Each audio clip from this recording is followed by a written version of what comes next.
Hi, my name is Boris Blade. I'm the host of Strange But Harmless. Tonight I talk about my old stomping grounds, the creek. I call it the good Lord willing and the creek don't rise. Oh, a note from me, the author. My use of the word creek can mean either the body of water itself or the general area through which the creek ran. Now I remember fondly as a child going down to the creek, or Shit Creek as we later called it. The creek is a tributary of the Tuscarawas River. This particular one starts at a spillway. It winds past my old neighborhood through downtown, past the plaza, through the south side, and on out of town. I remember going there at an early age. I believe I followed my older brother down there. I didn't go in, I just stood at the guardrail and looked through it. I remember the whooping I got from my dad when he found out where I'd been, too. That was not funny. After that, I'd sneak off and go there. Probably my first solo excursion, I remember, I found an old cabin site. My only clue was the big flat square stone in the ground. Somehow I decided to dig with a stick. I started digging close to the square stone. The first two bottles I found were broken. The rest were intact. I dug up several small 2-inch bottles. They were a variety of shapes and colors. I also found a poison bottle. It was 9 inches tall. Then I heard the dreaded whistle. Dad had a referee's whistle he would blow when he needed us kids to come home. It could be heard anywhere in the neighborhood. I remember taking them home and cleaning them up in the kitchen sink. I remember getting yelled at by Mom for cleaning them up in the kitchen sink. So I went outside and used the hose. Now I'd already finished cleaning them and I only needed to rinse them off. I put them in the window at the bottom of the steps. There was a landing there. They weren't there for more than a few hours before I heard Dad inquire loudly, "Who put these bottles in this window?" Well, I claimed the deed, and Dad told me to take care of them. They might be worth something someday. I think that was the first time he ever taught me about antiques, so to speak. Now, Dad worked 2 jobs for a lot of our childhood, but his main job was third shift, and his second job was mornings. It didn't break into family time very much, plus he found some cool stuff there. Example, the Vroom bike motor. It was a plastic motor that mounted under the main bar of your bike, close to the chain. It was battery operated and had a wired control to put on your handlebars. We weren't allowed to mess under Dad's workbench, but inquiring minds need to know. OCD me. I'd found the motor under there once and remembered it a few years later when one of the kids put a trading card in his spokes. I rigged it up on my bike and took off. It made an actual motor noise, or at least close enough for us kids. All my friends loved it. Dad wasn't happy when he heard it. He made me take it off and put it right back where you found it. The coolest thing he got from somewhere was an Evel Knievel stunt cycle, still in the box, but the box was in rough shape. Dad told us kids not to touch it ever. Well, me being me, I touched it a few times over the years, but I always put it back exactly how I found it. Oh, I still have it too. Back to the creek. That day, I didn't even realize the creek was just over the small hill from the cabin site. It was a couple of weeks before I started venturing out in that direction. I was staying close to the railroad tracks. I remember going there at an early age. Once I found the creek, I sometimes spent hours down there alone, walking the trails, listening to birds chirping, and searching for where the birds were chirping from.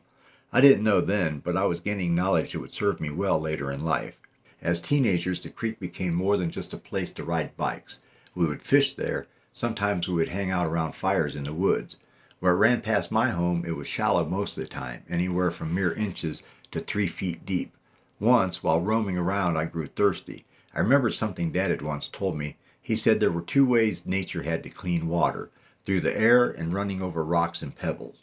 Well, I was thirsty in hell and knew just such a spot. The creek ran only an inch or two deep through this one area, right over a bank of pebble-sized rocks. Most were worn smooth from the years of filtering water for the animals to drink. Well, this day I was just another animal as I got on my hands and knees to drink from the little pool of water just beyond my natural filter. At least I hoped the water was made clean by the pebbles. I was soon to find out. Luckily, Dad was right, because I didn't get sick. I drank from there several other times throughout the years. When the creek passed the factories and headed towards downtown, it got deeper. After it left town, it merged with the larger tributaries and it was very deep, river deep. But during rainy season, if they opened the locks in the spillway wide open, the creek would flood. As soon as us kids heard the news, we'd ride our bikes down to check it out. Sometimes the water rose as high as the bottom of the Beltline trestle, rushing so fast if you dropped in a bobber, it would disappear around the bend in just seconds. During floods, we stood on the trestle and threw stuff in for laughs. Floating junk we'd count to see how long it took to vanish. Rocks we'd throw in just to see the splash. Once we even threw lit M80s in, watched the blast, then the stunned fish bobbing up before drifting out of sight. I remember one year a guy fell off the trestle during a flood. He was older than us and stronger too, but had a speech impediment that made him a target for teasing behind his back. Looking back on it now, he must have been mentally challenged. As kids, we didn't know any better, though that's no excuse. We made fun of him, but he was still one of us. That day when he fell in, we scrambled for long tree branches and held them out. He couldn't reach them. He fought like hell until the current carried him to the far bank, where he finally crawled out. What a scare. We may have teased him, but we sure didn't want to see him drown. We did plenty of other things at the creek, too. My brother and I, and friends, used to wade in to catch orange carp. You could see them from the shore in the shallows, so we'd hurry downriver and try to net them. We'd trade them to my brother's science teacher, Mr. Wright, for guppies. He raised a big African strain, much larger than the store-bought ones. At one point, our house had over 20 aquariums, most under 20 gallons, filled with guppies of every color and pattern. But that wasn't all. We also had tetras, mollies, little algae eaters, cats, and even sharks. I really liked the neon tetras. The creek wasn't just for fishing and skating, it was for bikes too. Bike riding grew from dirt road to the wooded trails. There were trails and paths everywhere. The stretch from the trestle to Fairview Road we called the rat races, after a friend's little brother who trapped muskrats there for pocket money. Not all know this, but there is a pseudo no man's land that lies between the two towns. The stretch of tracks between our trestle and their trestle in my days was kind of a safe zone, at least for the most part. Oh, there had been rumbles down there over the years. In my dad's day, they used to openly fight at the creek. At least that's what I heard from Dad's acquaintances I've ran into over the years. I've heard that before he found God, Dad ran with a pretty rough crowd. No one would say much about Dad, which says a lot in and of itself. They hinted at it sometimes, but that was all. So I gather he was either a real badass or a total wuss like I was growing up. Yeah, I said it. I was a wuss. I was tall and way too skinny. I was scared of my own shadow. To those of you who have heard some of my podcasts, particularly about my upbringing, this will come as no surprise. I was very shy and backwards. I would like to think that I came from better stock than that, though, and he was a real badass. I know his favorite nephew, Little Bill, was known to be a real hard ass. They ran around together before Dad met Mom. He, once in a while, would allude to Dad's character back in the day and would get a warning look from Dad. I've always been an empath and picked up on those sorts of things. Well, back to the creek. Over the years, the creek became many things to me, but never so much as a place to find solitude. A place to learn, a place to teach myself of nature. I used to walk the paths in the woods, hiding from the animals and watching them, imagining their thoughts, their joys. Yeah, I was a wuss, remember?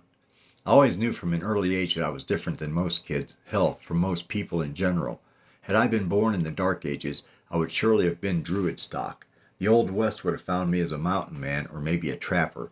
I would not have been very popular, for I know I would have been native friendly in a time when it was dangerous to be so. The creek is where I contemplated these self-realizations. When I was there with friends, they had no idea of the special relationship I had with the land there. I knew the paths through the woods like the back of my hands. I used to fly through them on my bike as a teen. I knew where the roots in the paths were, the close-lying stumps that made it treacherous to ride through there. Now, don't get me wrong, any kid from the neighborhood could ride through these woods safely enough, but I rode through these woods at breakneck speeds. I knew the paths that most people overlooked, the less traveled paths. Then there were the paths that I had broken there as a youth, the paths that mostly I used. They weren't paths as much as slight trails, barely distinguishable from the surrounding woods. And of course, there was my 21st birthday. I've told about it before. This version is older, much less detailed. I bought my first brand new rod and reel at a bait shop near the local lakes. No more hand-me-down Zebcos for once. I took it straight to the shit creek. First cast, 7-inch crappie. Second cast, 9-inch crappie. By the time I was done, I had 24 keepers in an hour and a half, plus plenty that I had thrown back. Crappie, bluegill, rock bass, smallmouth, largemouth, cats, even a perch. I strung them together on a stringer and was admiring the haul when an older African-American man came walking up with 2 buckets full of fish. He offered me $5 for mine. He said he ground them all together and made fish patties and fried them. I told him to keep his money and gave him my fish anyways. He looked like he needed it more than I did. When we got older, we loved to night fish at the creek. We'd build a cozy fire on the shoreline, kick back with a cooler full of beer once we were old enough. We'd light up a little weed and laugh while the radio played. The smell of damp earth hung heavy in the air, frogs croaked from the cattails, and lantern lights shimmered on the water. Sometimes other anglers' lamps could be seen down the shore. The sounds of the night were hypnotic, lulling you towards sleep. I remember fighting to keep my eyes open, the trick of the light making shadows dance until you weren't sure if you were dreaming or awake. Then there were the times you dreamed the end of your pole was bending in a hell of a bite just to wake up to your friends laughing at you as you grabbed for your rod. Winter brought on ice skating for the other kids. My dad's beliefs meant I never learned how, so I sat by the fire, stayed warm, and laughed when my buddies hit branches or rocks hidden in the ice. I was the designated pyro. I would go collect firewood and tend the fire. Occasionally I might light one up and see how long it took the others to notice. Later, as teens with cars, the rat races became a party spot. Fires, drinking, smoking. Once we found an old tree house near an abandoned machine mold business. We hauled old oak molds, rebuilt the tree house, and broke some up for firewood. One winter night we sat 20 feet above a roaring fire drinking beer and laughing. When some other neighborhood kids stumbled on our fire, we dropped twigs on their heads until they started smoking weed. Then we revealed ourselves with sparks flying. We all ended up partying together that night. Then we grew up, and the creek became a local party area. We could build fires as big as we wanted. We had tons of old dead trees for firewood. We could drink and drug ourselves into oblivion, and we did. I remember staggering back from there on so many occasions. One thing I did do to show off to my friends, and it came from my solitary time spent at the creek as a youth, I could walk across the trestle on the rail. Hell, I could do it forward or backwards, which I literally did on a few drunken and drug-addled nights. I would not try it sober, not backwards. I was too smart for that. But stoned? I remember one party in particular. There had been rumors around the neighborhood of a big party at the creek. Earlier that day, some of my friends took me down there to the secret location to help stock up firewood for the party. Kids had worked for days preparing the spot. They had cut green branches and woven them in with the trees to form a sort of dome around a big area. It was about 20 feet from the bottom of the gravel mound where the railroad tracks ran on, but a fire could not be seen from the tracks. You had to go in from the other side, and get this, it used one of my old trails for the entrance. It was about 50 feet in diameter. It had built-in benches around the sides. They were made from old logs and railroad ties. Boy, was that a huge party. There were kids there from 3 or 4 neighborhoods over. Beer galore, booze, weed, other drugs too, but I don't like to dwell on those. Suffice to say the crowd I ran with did not use needles. One of our friends shot up in prison once when he was young in his 20s and wisely tried to hide it with a jailhouse tattoo. But another guy, his best friend, knew and confronted him about it. It wasn't pretty. We had no use for those kinds of drugs. We were stupid, not suicidal. But as I grew older, it became a place of solitude again, a place to go to suffer from the pangs of heartbreak, a place to wander and ponder life. I smoked a lot of weed there. I thought about life. That's where I decided one day I would write a book. That's where I decided to join the U.S. Air Force National Guard.